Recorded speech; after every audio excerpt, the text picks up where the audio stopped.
Todos novamente.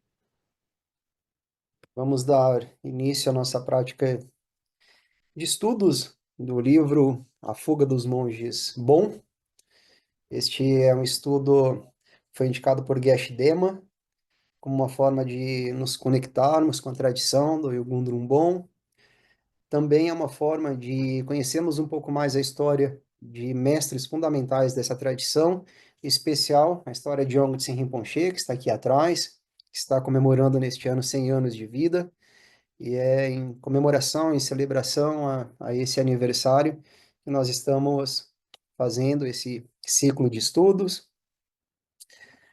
Nós iniciamos nos conectando com o momento presente, nós intencionamos que todo conhecimento, toda informação, toda a sabedoria que vier desse estudo possa nos ajudar no caminho da iluminação para que, ao nos autorrealizarmos, nós possamos beneficiar todos os seres. É, é esse o grande objetivo da nossa prática espiritual.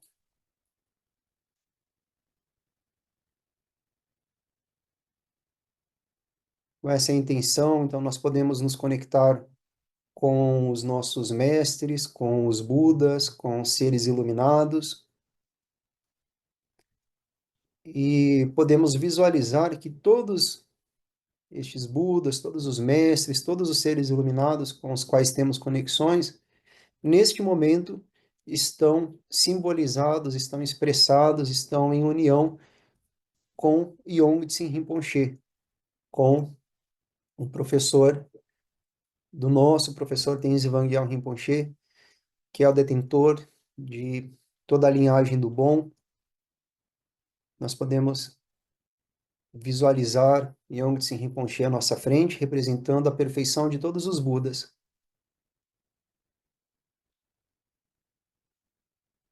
representando a sabedoria de todos os Budas, de todos os seres iluminados, e nós nos abrimos para receber essa sabedoria. Nós podemos visualizar da testa de Yongtse Rinpoche uma luz branca que sai e chega até a nossa testa, até a coroa de nossa cabeça,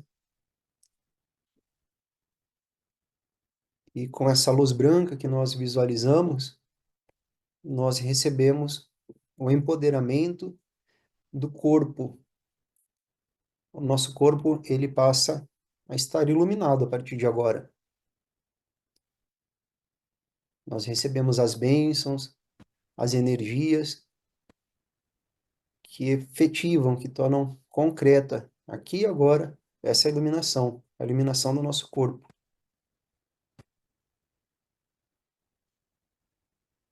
Nós podemos respirar nesse corpo, podemos sentir os nossos ossos, o nosso sangue, o nosso corpo. E podemos experienciar a quietude desse corpo, a quietude que é a base do movimento. O nosso corpo, ainda que estejamos parados, ele está se movendo involuntariamente, mas mesmo esses pequenos movimentos, eles surgem da quietude, daquilo que é imóvel, da imobilidade. E é nessa imobilidade, reconhecida em cada movimento, que nós nos conectamos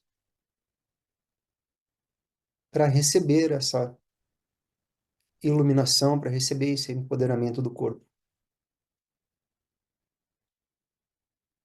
Nós respiramos no corpo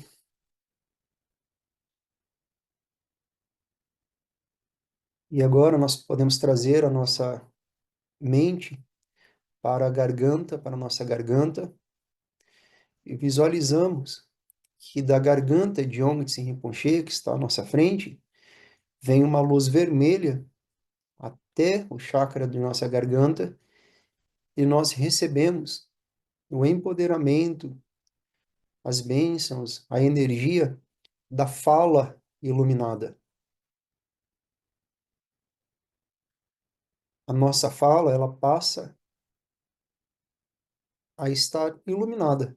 Ela passa a ser a fala de todos os Budas. Nós podemos nos abrir para receber essas bênçãos.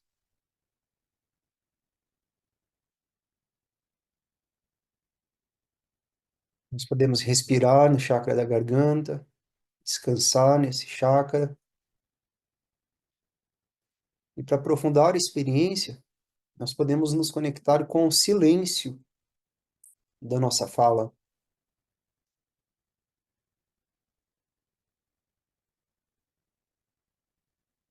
Respiramos e descansamos nesse silêncio.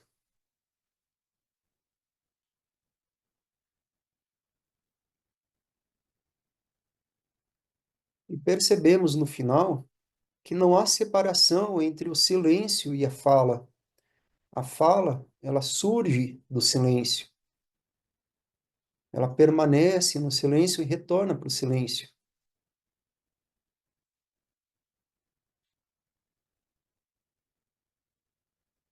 Então, nós podemos descansar nessa consciência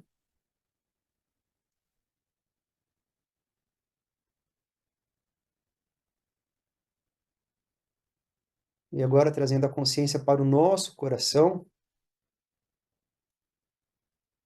na tradição tibetana e em muitas outras tradições representa a própria mente, a mente, o coração. Nós podemos nos abrir para receber as bênçãos da mente iluminada, que vem do coração de Aum Tse Rinpoche, na forma de uma luz azul, até o nosso coração, e nós sentimos, nós temos a confiança de que essa luz, essa energia, essa bênção que chega até o nosso coração, transforma imediatamente a nossa mente na mente iluminada.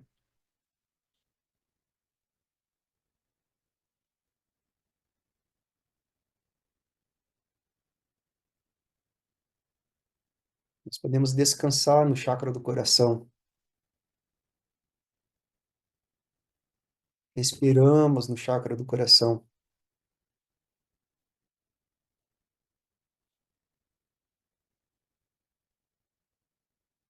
E podemos perceber que a mente iluminada é nada mais, nada menos do que todo o espaço, do que toda a vastidão, de onde tudo surge, de onde tudo permanece, de onde tudo passa, inclusive os próprios pensamentos, as nossas emoções, as boas emoções, as más emoções, os bons pensamentos, os maus pensamentos, todos eles surgem do mesmo espaço,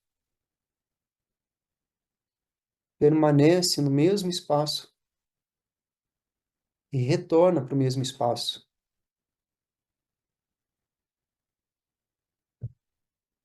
Nós descansamos nessa abertura, nessa espaciosidade que está no nosso coração. Acolhemos tudo que surge, como um espaço que acolhe tudo.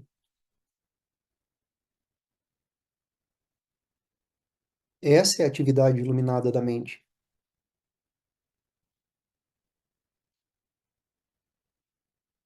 Este repousar na abertura, na espaciosidade.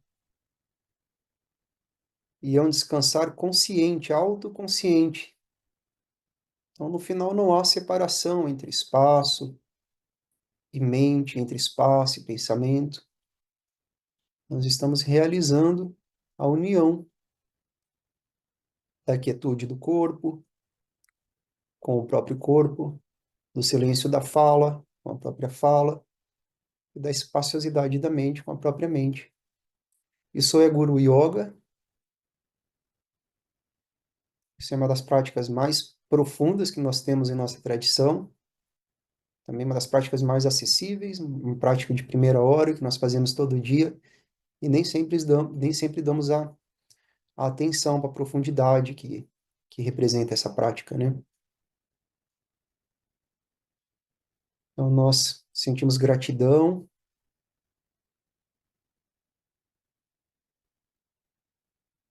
com essa disposição, nós iniciamos a nossa leitura, objetivando beneficiar a nós mesmos e a todos os seres com o conhecimento, a sabedoria que advir dessa prática, desse estudo, né?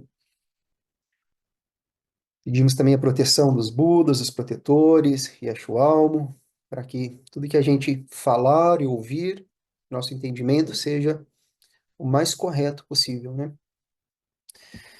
Então vamos lá. Nós terminamos semana passada. Muito.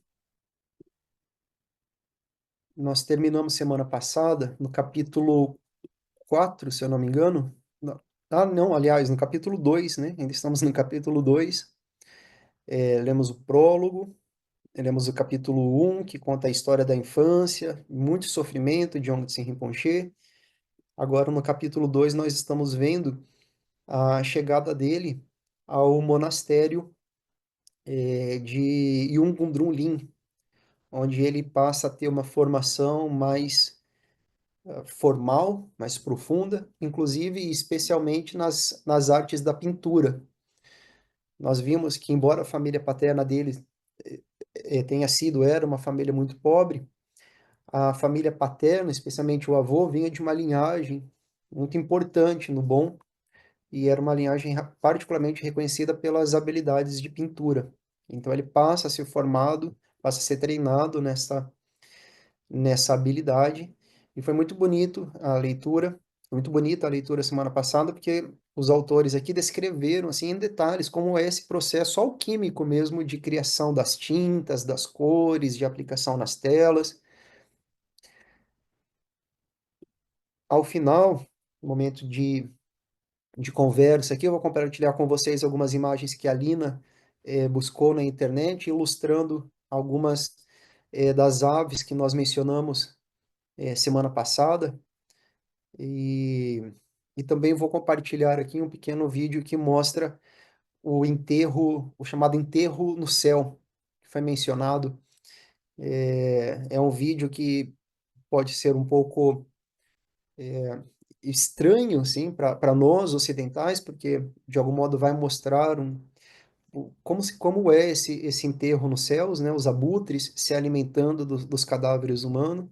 Mas nós temos que entender que na perspectiva tibetana, a morte é um processo natural da vida, a impermanência é a base dos nossos ensinamentos, e mais do que isso, a prática de enterro nos céus, alimentar as aves com o nosso corpo, é uma grande bênção, né? Porque é o nosso último ato, enquanto corpo, é alimentar outros seres, alimentar as aves. Então, tem muito ensinamento aí nesse enterro dos céus.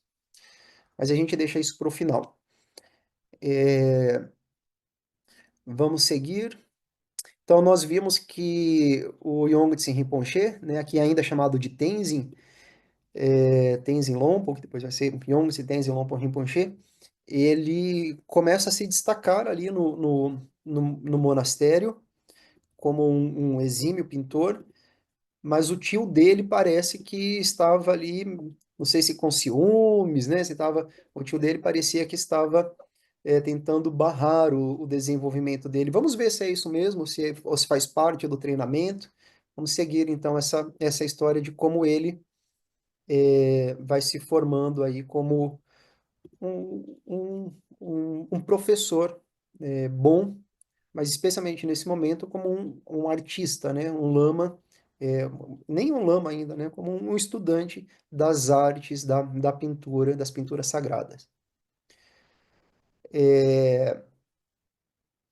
Aos 15 anos, ele, Yongtse Rinpoche, foi sozinho em uma peregrinação para visitar lugares remotos onde mestres bons haviam se isolado em meditação. Ele meditou em cavernas e às margens de lagos e rios, como haviam feito os mestres antes dele, os mestres bons antes dele, entrando em um estado mental de clareza, desprovido de emoção e desejo. No mesmo ano, 1939, que foi o ano do Coelho da Terra, um monge chegou a Kyangpotenchen do distante mosteiro de Ungundrulin, o mosteiro mais prestigiado da religião Bon, depois do mosteiro Menri. Eu informei no início que ele estava já no mosteiro em Ongudrilin, mas não, ele começou estudo no outro mosteiro, né? Depois que ele vai para este aqui. Então ele recebeu é, a visita, né? A chegada deste monge que vinha do mosteiro em Ongudrilin.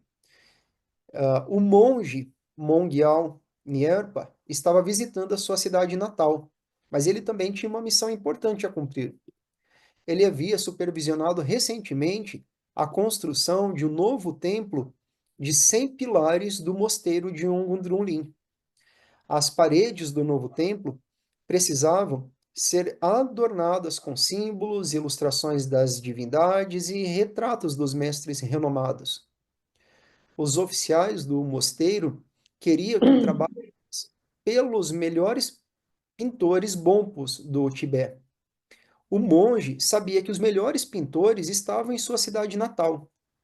Sua missão era contratar a família Dongpo, que é essa família paterna do Yongtsin, que é a família de artistas.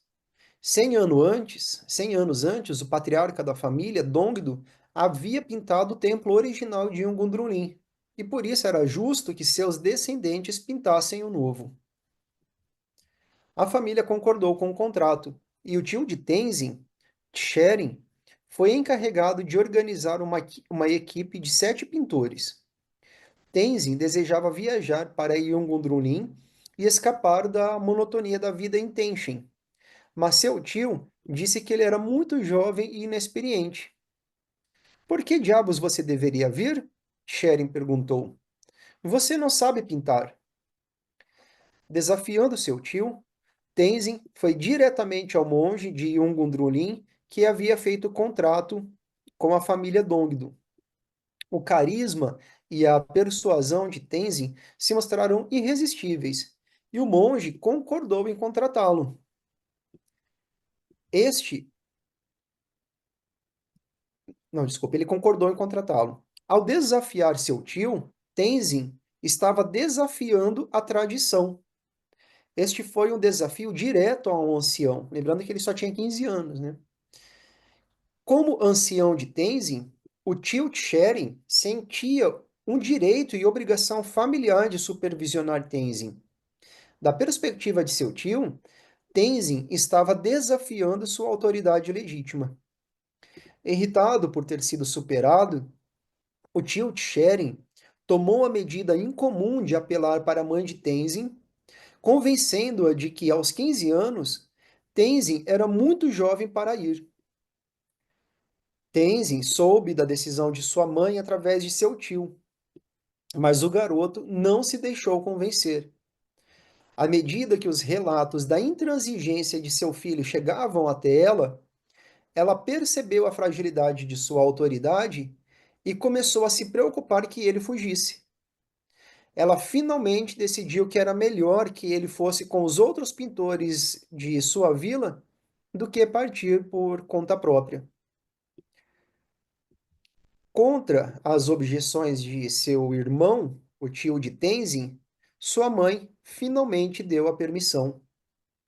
Como Tenzin havia sido contratado diretamente pelo monge contratante, não havia nada que o tio Tsheren pudessem fazer para expulsá-lo.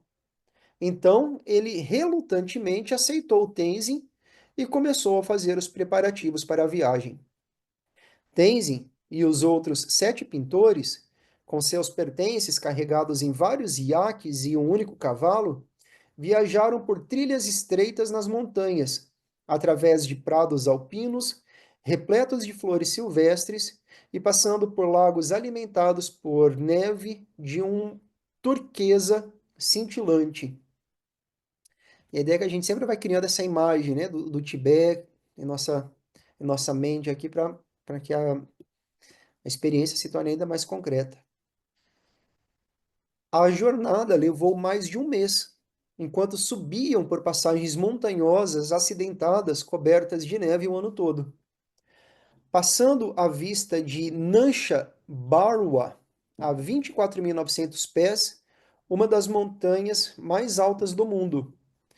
Então aqui a gente fica conhecendo uma montanha, né? Nansha Barwa, uma das montanhas mais altas do mundo. Eu particularmente não conhecia essa montanha, o nome dela, né? Finalmente, eles desceram para o vale do Yarlung Tsampo, o rio mais longo do Tibete. Então a gente passa a conhecer também o rio mais longo do Tibete, Yarlung Tsampo, e seguiram o rio acima até chegarem ao mosteiro de Ungundrulim, seu novo templo com telhado dourado brilhando em meio a um conjunto de edifícios monásticos a cerca de 130 milhas a oeste de Lhasa, perto da margem norte do rio. Então aqui nós estamos ao ocidente, né, de Lhasa. Depois de serem mostrados seus alojamentos e se instalarem, eles começaram a trabalhar preparando as paredes. Primeiro, eles cobriram e alisaram as superfícies antes de aplicar uma camada de vermelho profundo e vibrante e desenhar designs intrincados para serem pintados em tons ousados de ouro, verde, vermelho e amarelo. No salão da Assembleia, os artistas retrataram cenas da vida de um grande homem, santo, Nangzin Dawa Gyaltsen, nas paredes atrás do trono do abade. Nas outras paredes, eles ilustraram divindades bom. E nós não podemos deixar de comentar que o Nangzin Dawa Gyaltsen, como nós conhecemos Dawa Gyaltsen, um dos principais mestres bom, lá do século VIII, é o mestre que traz aquele ensinamento que está no livro do Tenzin Wangyal Rinpoche, Despertando a Lente Luminosa, e que vai ser a base para o retiro deste final de semana. Então, neste final de semana, sexta, sábado e domingo, nós vamos ter a oportunidade de receber de Tenzin Wangyal Rinpoche os ensinamentos desse mestre, Dawa Gyaltsen, que então foi pintado, né, lá no centro da Assembleia do templo, junto com outras divindades do bom.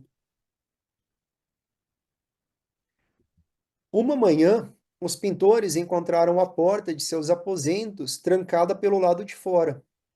Ouviram gritos e tiros. Uma violenta tomada do mosteiro estava em andamento, liderado, liderada por 4 monges que haviam se tornado comerciantes ricos. Os monges haviam pedido dinheiro emprestado ao mosteiro para financiar seu empreendimento. Seus negócios prosperaram e eles possuíam 100 iaques para transportar grãos e trocar lã e manteiga. Os monges comerciantes ficaram irritados quando Mongyal Nyerpa, o monge que havia contratado Tenzin, os confrontou sobre a falta de pagamento do empréstimo. O mosteiro precisava do dinheiro para concluir o novo templo. Eles se recusaram a pagar o empréstimo e espancaram brutalmente Mongyal Nyerpa e os outros monges oficiais. Fecharam todo o mosteiro e montaram 4 metralhadoras no topo de edifícios-chave no complexo do mosteiro.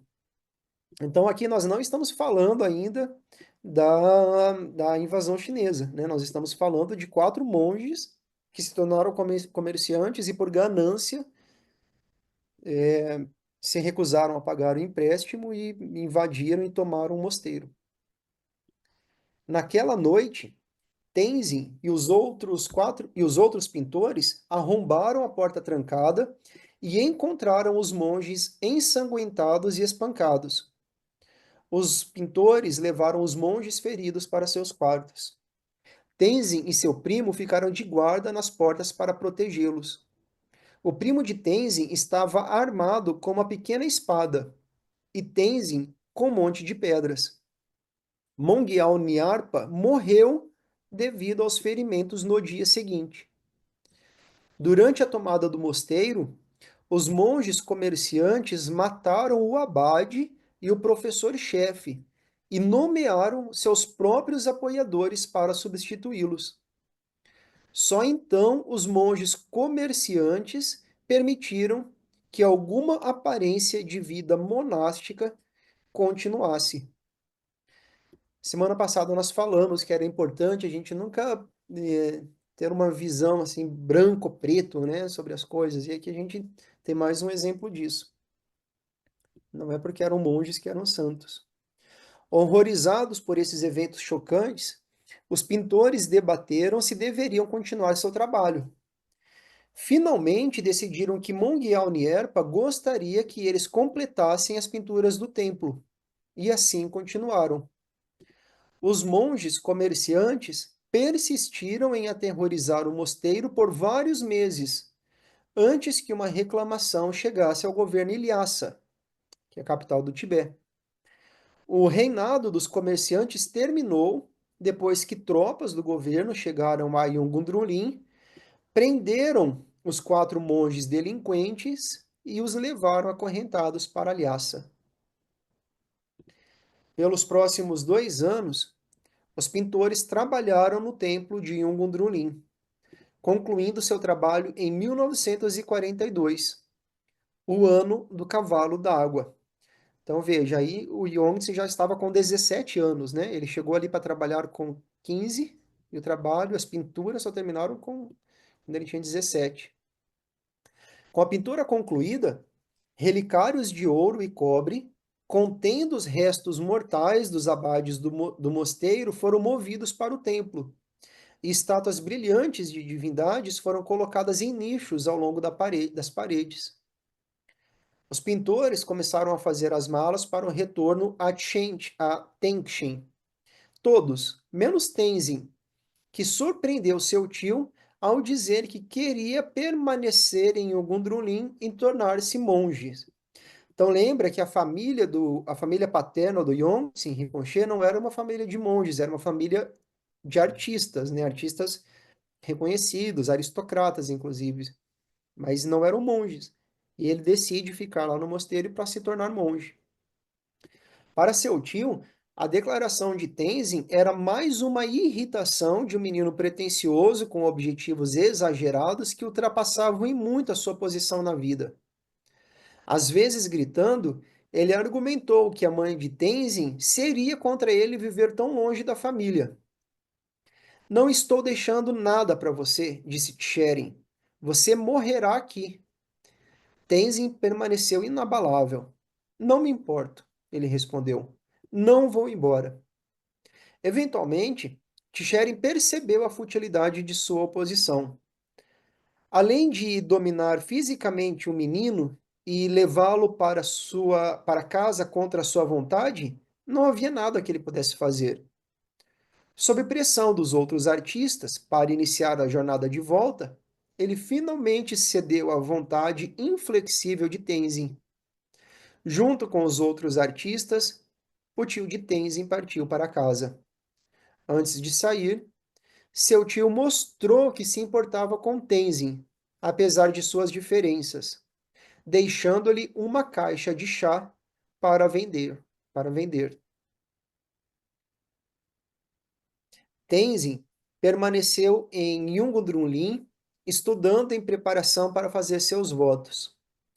Na década de 1940, entrar em um mosteiro tibetano para se tornar monge era um processo simples. Não havia requisitos de entrada, e quase todos que chegavam eram aceitos. Uma vez feitos os votos, os monges raramente eram expulsos, exceto em situações extremas, por exemplo, assassinato ou quebra do voto de celibato. Nem a devoção ao estudo religioso era imposta. Apenas aqueles realmente interessados em seguir tais estudos, como Tenzin, se aplicavam. Outros se engajavam em atividades seculares, como a administração do mosteiro, jardinagem ou comércio, como os monges que haviam tomado Yungundrunlin. Então aqui a gente está conhecendo o perfil psicológico, espiritual do Yongtse Rinpoche desde sua infância, né? E agora em sua adolescência. Tenzin mergulhou em seus estudos monásticos. Ele saboreava a vida acadêmica, deleitando-se com os textos bons.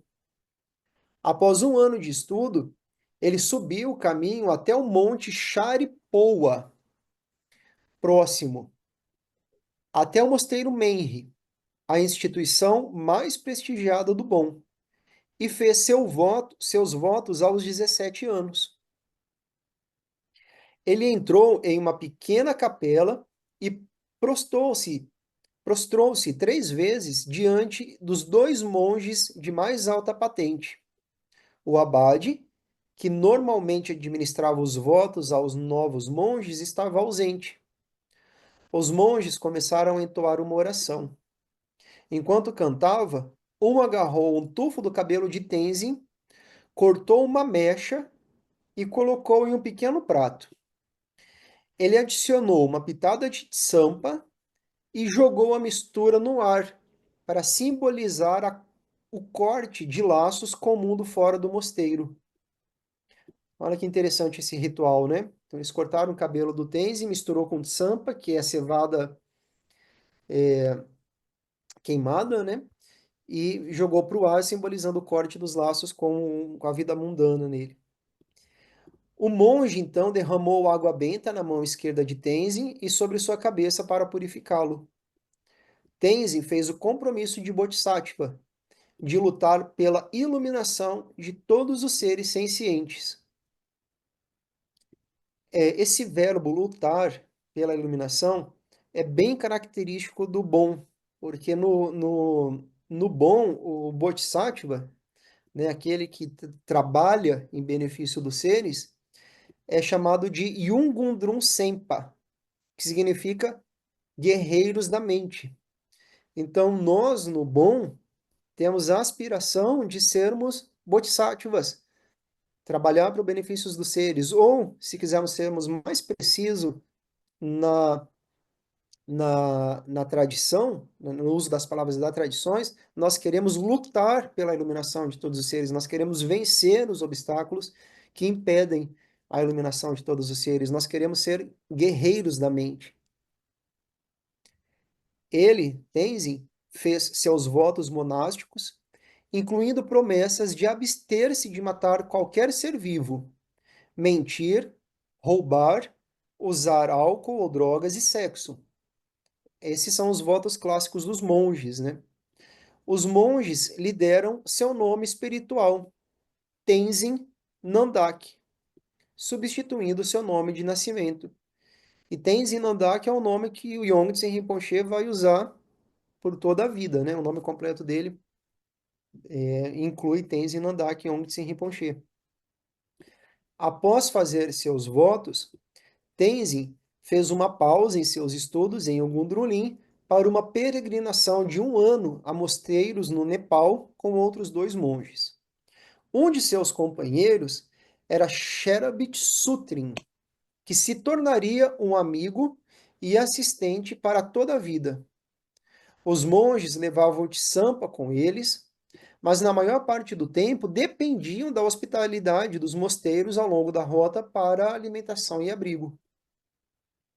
Em sua viagem de retorno, Tenzin visitou o sagrado Monte Kailash, no oeste do Tibete, perto da fronteira Nepal-Índia, a fonte de 4 dos rios mais longos da Ásia: o Indo, o rio Indo, o Brahmaputra, que no Tibete é conhecido como Yarlung Tsangpo, o Kamali e o Sutlej.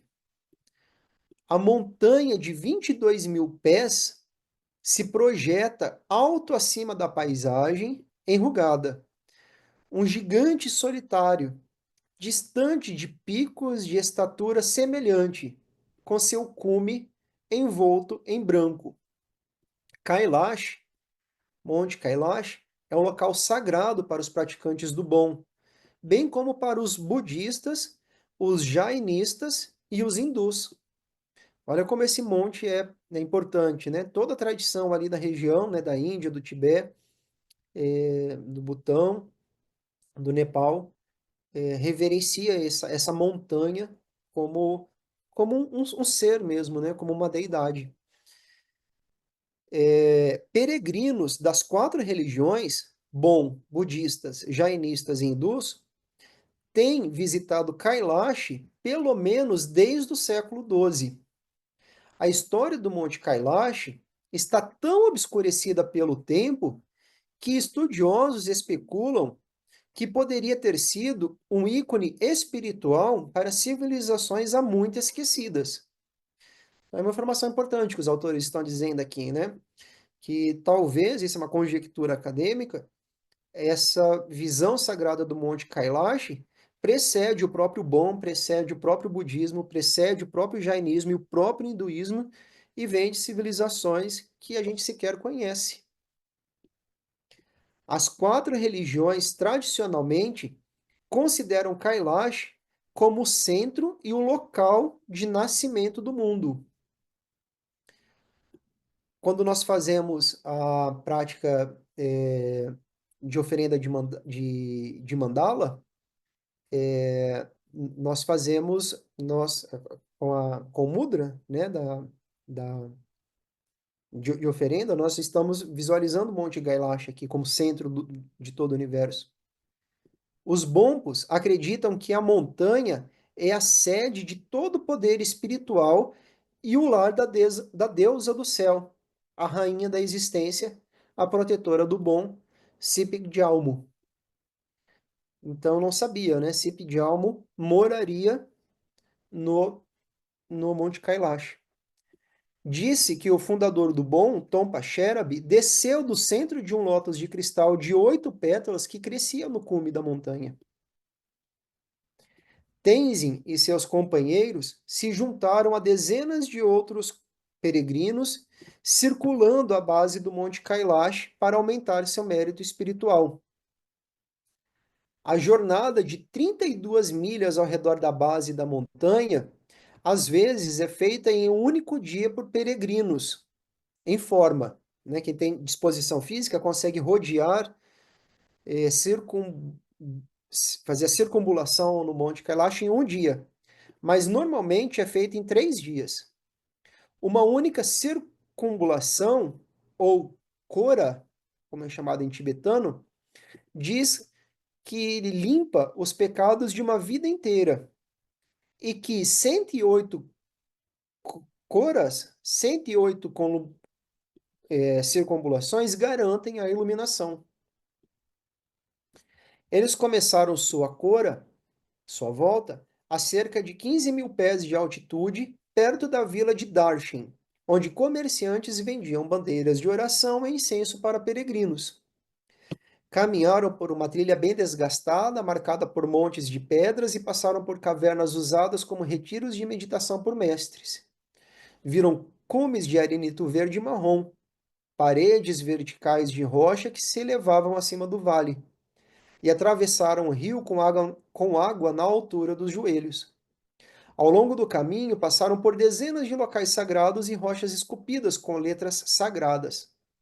Passaram por formações naturais que lembravam objetos míticos, como uma rocha em forma de cela que supostamente foi usada por uma rainha lendária.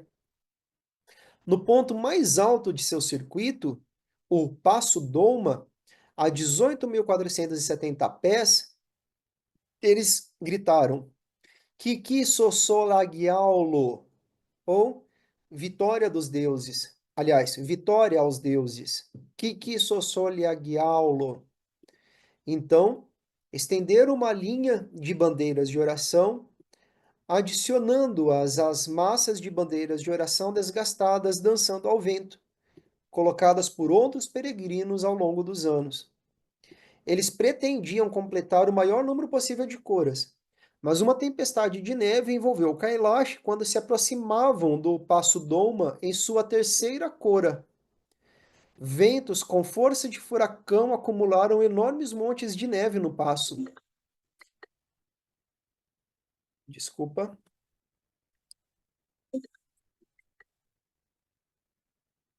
fazendo com que Tenzin e seus companheiros se perdessem. Eles se abrigaram sobre uma saliência rochosa para esperar o fim da tempestade. Os deuses do pé direito de Tenzin sofreram com queimaduras de frio, e Sherabit-Sutrin ficou com cegueira causada pela neve. Apesar da dor e do desconforto, eles retornaram sua circunambulação, assim que as condições permitiram. Sherabit-Sutrin teve que ser levado de volta a Darshan para se recuperar, enquanto Tenzin completou mais 3 curas. Aqui, bom, vamos seguir porque é uma informação importante.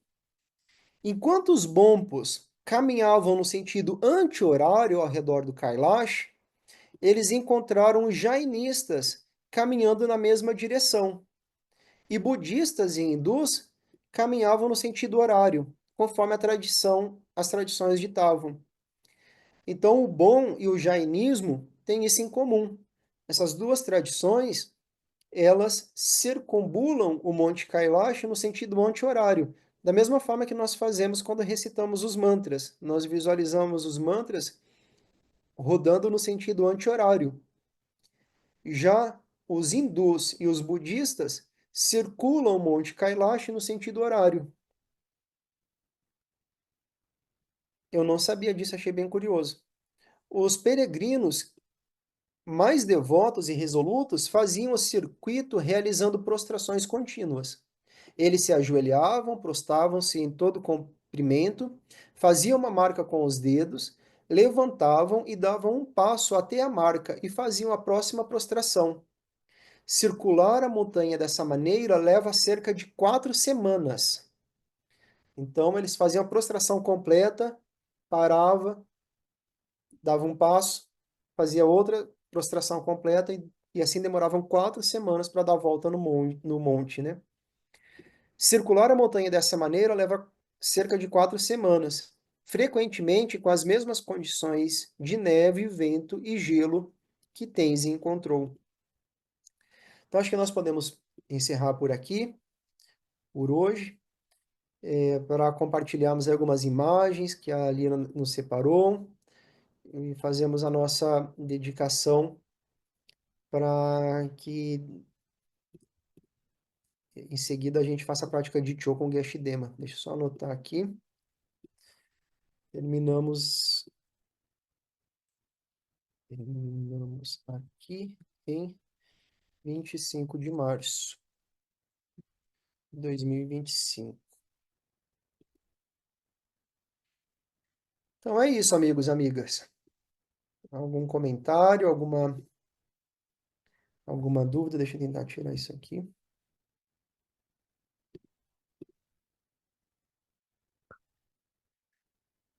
Estamos aí, né? Seguindo essa história tão bonita, tão interessante. Se ninguém tiver nada para comentar, alguma dúvida, eu já poderia compartilhar aqui a imagem também que a Alina separou. Semana passada nós falamos das aves que estão relacionadas com aquela prática de, de enterro nas alturas, né? E são essas aqui. Deixa eu pegar o nome. Essa aqui é a. Este aqui é o abutre. É o abutre barbudo. É que não abriu, Thiago. Boa Ah, noite também. Não abriu. não abriu? Ah, Tá deixa eu. embaçado. Deixa eu ver. Ah, é mesmo.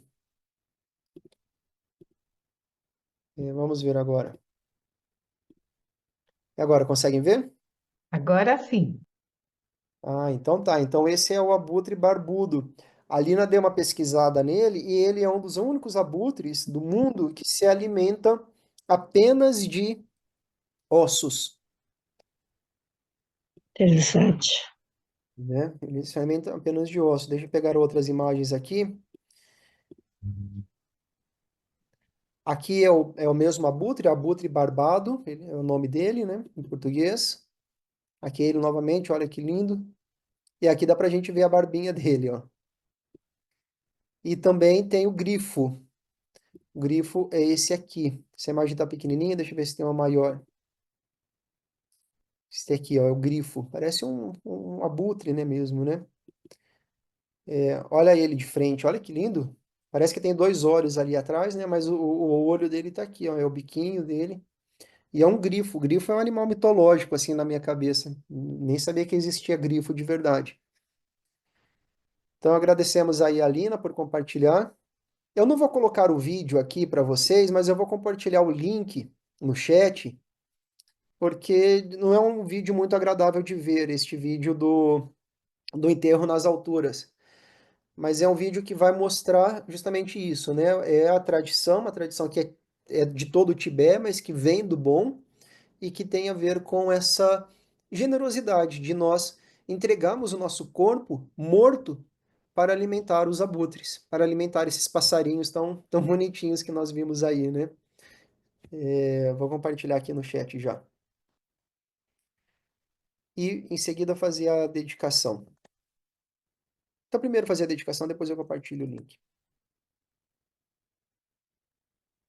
A dedicação nós fazemos com a recitação do mantra de longa vida, que nós dedicamos a Yongtse Rinpoche, em função do seu centenário, mas também que nós dedicamos a todos os seres, a todos que sabemos que estão precisando de saúde, de força, de vitalidade, de energia. Nós podemos, inclusive, nos visualizar recebendo essas bênçãos. É a prática de longa vida, o mantra de longa vida, né?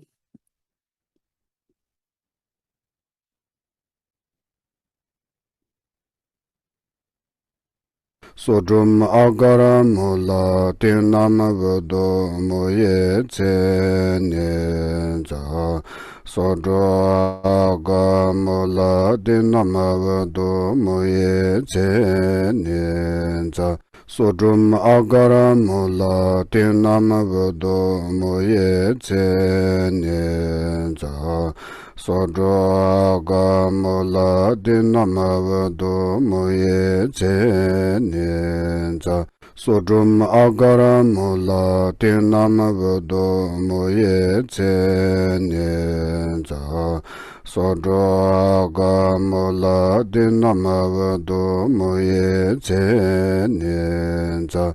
Sodrum agara mula tinam vado moye tse ne za. Sodro aga mula tinam vado moye tse ne za.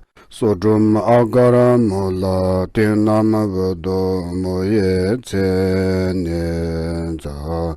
Sodro aga mula tinam vado moye tse ne za. Sodrum agara mula tinam vado moye tse ne za. Sodro aga mula tinam vado moye tse ne za. Sodrum agara mula tinam vado moye tse ne za. Sodro aga mula tinam vado moye tse ne za. Somne.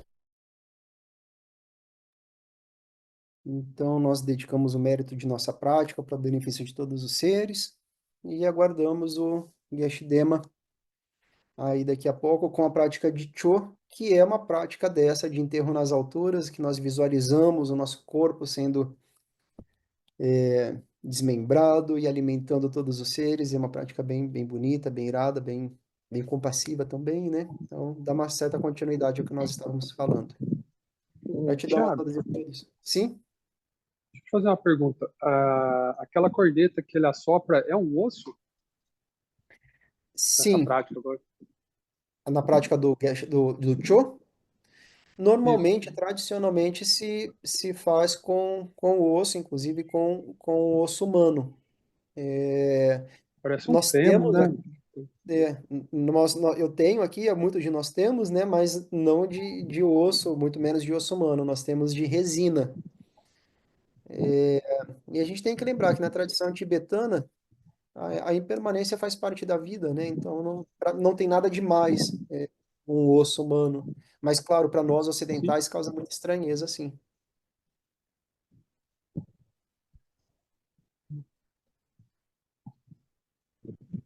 Boa noite, amigos. Fiquem em paz. Boa noite, Cida. Todos nós. Até a semana.